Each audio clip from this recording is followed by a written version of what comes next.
ಹೇ guys, ಎಲ್ಲರಿಗೂ ನಮಸ್ಕಾರ. Welcome back to Sagar stories. ಮಗ ಜಾಸ್ಟಿನ್ ಬರ್ತಾ ಇದೆ ಅಪ್ಡೇಟು. ಪಾಸಿಟಿವ್ ಅಪ್ಡೇಟ್ ಏನಲ್ಲ, ನೆಗೆಟಿವ್ ಅಪ್ಡೇಟ್ ಏನೇ. ಟೀಮ್ ಡೇವಿಡ್ ರಿಲೇಟೆಡ್ ನಿನ್ನೆ ಅಪ್ಡೇಟ್ ನಾವು ಮಾಡಿದ್ದೆ ನಿಮಗೆ. ಮೊನ್ನೆ ಆದಂಥ ಇಂಜುರಿ ಏನಿದೆ ಅವರಿಗೆ, ಸೊ ಅದು ಸಿಕ್ಕಾಪಟ್ಟೆ ಇಂಟೆನ್ಸ್ ಮಟ್ಟದಲ್ಲಿ ಇದೆ. ಸೊ ಅದಕ್ಕೋಸ್ಕರ ಇವಾಗ ruled out of the tournament ಆಗಿದ್ದಾರೆ ಅಂತ ಇವಾಗ ಅಪ್ಡೇಟ್ ಬರ್ತಿದೆ. ನಾವು ಅಂದ್ಕೊಂಡಿದ್ವಿ ಇಲ್ಲ ಏನೋ ಮೈನರ್ ಇಂಜುರಿ ಆಗಿರ್ಬೋದು, ಮತ್ತೆ ರಿಕವರ್ ಆಗ್ಬಿಟ್ಟು ಮತ್ತೆ ಬಿಗ್ ಬ್ಯಾಶ್ ಲೀಗಲ್ಲಿ ಹೊಬಾರ್ಟ್ ಹರಿಕೇನ್ಸ್ಗೆ ಆಡ್ತಾರೆ ಅಂತ ಅಂದ್ಕೊಂಡಿದ್ವಿ. ಬಟ್ ಇವಾಗ ಬರ್ತಿರೋ ಅಪ್ಡೇಟ್ ಪ್ರಕಾರ has been ruled out of the tournament, entire ಟೂರ್ನಮೆಂಟಿಂದ BBLಗೆ ಅವರು ಇರೋದಿಲ್ವಂತೆ. ಸೊ ಆದ್ದರಿಂದ ಇದು ಸ್ವಲ್ಪ ಸೀರಿಯಸ್ ಆಗಿ ಯೋಚನೆ ಮಾಡಬೇಕಾಗಿರೋದು ನಮ್ಮ RCB ಅವರು. ಏನು ಗುರು ಇವರು ಅವೈಲೇಬಲ್ ಇರ್ತಾರಾ ಇರೋದಿಲ್ವಾ ಅಂತ. ನೆನ್ನೆ ಆಗಿತ್ತು ಅಂತಂದರೆ ಇಲ್ಲಾಗರು ರಿಕವರ್ ಆದರೂ ಆಗ್ಬಿಡ್ಬೋದು, ಹಂಗೆ ಹಿಂಗೆ ಏನೋ ಥರ ಅನ್ಕೊಬೋದಾಗಿತ್ತು. ಬಟ್ ಇವಾಗ ಟೂರ್ನಮೆಂಟಿಂದ ರೂಲ್ಡ್ ಔಟ್ ಆಗಿರೋದ್ರಿಂದ ಹ್ಯಾಮ್ಸ್ಟ್ರಿಂಗ್ ಇಂಜುರಿ ಆಗಿದೆಯಂತೆ ಅವರಿಗೆ. ಸೊ ಹ್ಯಾಮ್ಸ್ಟ್ರಿಂಗ್ ಇಂಜುರಿ ಆಯಿತು ಅಂದರೆ ಸ್ವಲ್ಪ ಟೈಮ್ ಹಿಡಿಯುತ್ತೆ ರಿಕವರ್ ಆಗೋದಕ್ಕೆ. ಇನ್ನು IPL ಬರೋದು ಇನ್ನೂ ಆಬ್ವಿಯಸ್ಲಿ ಇದೆ, ಒಂದು 3 ತಿಂಗಳಂತ ಅಂದ್ಕೊಳ್ಳಿ. ಎಕ್ಸಾಕ್ಟಾಗಿ ಒಂದು ರೇಂಜಿಗೆ 3 ತಿಂಗಳಂತ ಅಂದ್ಕೊಳ್ಳಿ, ರಿಕವರ್ ಆಗ್ಬೋದು ಅಷ್ಟರಲ್ಲಿ. ಬಟ್ ಇವಾಗ ಕನ್ಸರ್ನ್ ಆಗಿರೋದೇನು ಅಂತಂದರೆ T20 ವರ್ಲ್ಡ್ ಕಪ್ಗೆ ಅವರ ಅವೈಲಬಿಲಿಟಿನೇ ಕನ್ಸರ್ನ್ ಆಗಿರೋದು. ಇನ್ಫ್ಯಾಕ್ಟ್ ಆಸ್ಟ್ರೇಲಿಯಾ ಸೈಡ್ಗೆ ಜಾಶ್ ಹೇಸಲ್ವುಡ್ ಒಂದು ಕನ್ಸರ್ನ್ ಆಗಿದೆ, ಜೊತೆಗೆ ಟೀಮ್ ಡೇವಿಡ್ ಒಂದು ಕನ್ಸರ್ನ್ ಆಗಿದೆ, ಜೊತೆಗೆ ಪ್ಯಾಟ್ ಕಮಿನ್ಸ್ ಒಂದು ಕನ್ಸರ್ನ್ ಆಗಿದೆ. ಇನ್ನೂ ಸ್ಕ್ವಾಡ್ ಅನೌನ್ಸ್ಮೆಂಟ್ ಬಂದಿಲ್ಲ. ನಮ್ಮ ಇಂಡಿಯಾ ಆಲ್ರೆಡಿ ಅನೌನ್ಸ್ ಮಾಡಿದೆ T20 world cup ಸ್ಕ್ವಾಡ್ನ.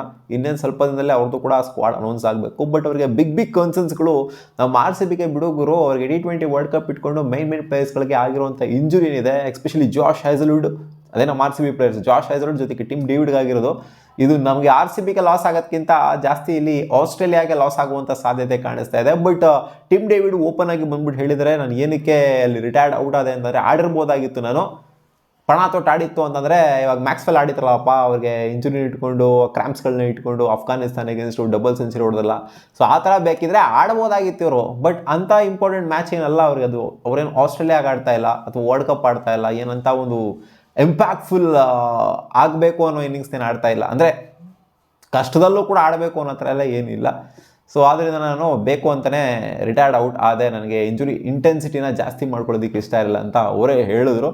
So injury ಆಗಿರೋದಂತೂ ನಿಜ, ರೋಲ್ಡ್ ಔಟ್ ಆಗಿರೋದಂತೂ ನಿಜ, ಆ್ಯಂಡ್ ಇವರು ಅವೈಲಬಿಲಿಟಿ ಕ್ವಶನ್ ಇರೋದಂತೂ ನಿಜ T20 ವರ್ಲ್ಡ್ ಕಪ್ಗೆ. ಅಕಾರ್ಡಿಂಗ್ ಟು ದ ರಿಪೋರ್ಟ್ಸ್ ಏನು ಅಂತಂದರೆ ಮೋಸ್ಟ್ ಲೈಕ್ಲಿ ಟು ಪ್ಲೇ ಅಂತಲೇ ಇದೆ T20 ವರ್ಲ್ಡ್ ಕಪ್ನ. ಬಟ್ ಇನ್ನು ಅಫಿಷಿಯಲ್ ಕನ್ಫರ್ಮೇಷನ್ ಅಂತೂ ಬಂದಿಲ್ಲ ಯಾರ ಕಡೆಯಿಂದ. ನಾನು T20 ವರ್ಲ್ಡ್ ಕಪ್ಗೆ ಟೀಮ್ ಡೇವಿಡ್ ಅವರು ಅವೈಲೇಬಲ್ ಇರ್ತಾರಾ ಇರೋದಿಲ್ವಾ ಅಂತ ನೋಡಿ. ಒಂಥರ ಸಬ್ಜೆಕ್ಟ್ ಟು ಫಿಟ್ನೆಸ್ ಅನ್ನೋ ಥರ ಬಂದ್ಬಿಡುತ್ತೆ. ಇನ್ ಕೇಸ್ ಏನಾದ್ರು ಈ ಥರ ಇತ್ತು ಅಂದರೆ ಜಾಶ್ ಹೇಸಲ್ವುಡ್ ವಿಚಾರ ಏನಾಗ್ತಿದೆ ಅಂತ ಗೊತ್ತಿಲ್ಲ. ಸೊ ಅವ್ರದ್ದು ಕೂಡ ಒಂಥರ ಸ್ಟಾರ್ ಮಾರ್ಕ್ ಹಾಕ್ಬಿಟ್ಟು ಅನೌನ್ಸ್ ಮಾಡ್ತಾರೆ ಅನ್ನೋ ಥರ ಕಾಣಿಸ್ತಾ ಇದೆ ಸ್ಕ್ವಾಡ್ನ, ಸಬ್ಜೆಕ್ಟ್ ಟು ಫಿಟ್ನೆಸ್ ಅಂತ. ಇನ್ ಕೇಸ್ ಏನಾದ್ರು ಇವಾಗ ಅನೌನ್ಸ್ ಮಾಡಿದ್ರು ಅಂತ ಆಸ್ಟ್ರೇಲಿಯಾದ್ರು ಸ್ಕ್ವಾಡ್ನ. ಬಟ್ ಇಬ್ಬರು ಕೂಡ ಮೈನ್ ಪ್ಲೇಯರ್ಸು, ಇಬ್ಬರು ಕೂಡ. ಇನ್ಫ್ಯಾಕ್ಟ್ ಪ್ಯಾಟ್ ಕಮಿನ್ಸ್ನು ಕೂಡ ಅಷ್ಟೇ. ಸೊ ನೋಡೋಣ ಏನಾಗುತ್ತೆ ಆಸ್ಟ್ರೇಲಿಯಾದವ್ರ ಕತೆ ಅಂತ. ಇನ್ ಕೇಸ್ ಏನಾದ್ರು ಈ 3 ಜನ ಇರಲಿಲ್ಲ ಅಂತ ಅಂದರೆ, ಏನಾದ್ರು T20 ವರ್ಲ್ಡ್ ಕಪ್ ಇಲ್ಲ ಅಂತಂದರೆ ಖಂಡಿತ Australia straight away back foot ಅಂತೂ ಖಂಡಿತ ಇದ್ದೇ ಇರುತ್ತೆ. ಯಾಕಂತಂದರೆ ಸ್ಟ್ರೈಟ್ ಅವೇ ಲೆವೆಲ್ ಆಡುವಂಥ ಪ್ಲೇಯರ್ಸ್ಗಳು ಪ್ಯಾಟ್ ಕಮಿನ್ಸ್ ಆಗಿರಲಿ, ಜಾಶ್ ಹೇಸಲ್ವುಡ್ ಆಗಿರಲಿ, ಟೀಮ್ ಡೇವಿಡ್ ಆಗಿರಲಿ, ಹಾವಳಿ ಕೊಡುವಂಥ ಪ್ಲೇಯರ್ಸ್ಗಳು. ಸೊ ನೋಡೋಣ ಏನಾಗುತ್ತೆ ಅಂತ. ಬಟ್ ನಮ್ಮ RCBಗೆ ಪಾಸಿಟಿವ್ ಆಗಬೇಕಾಗಿದೆ.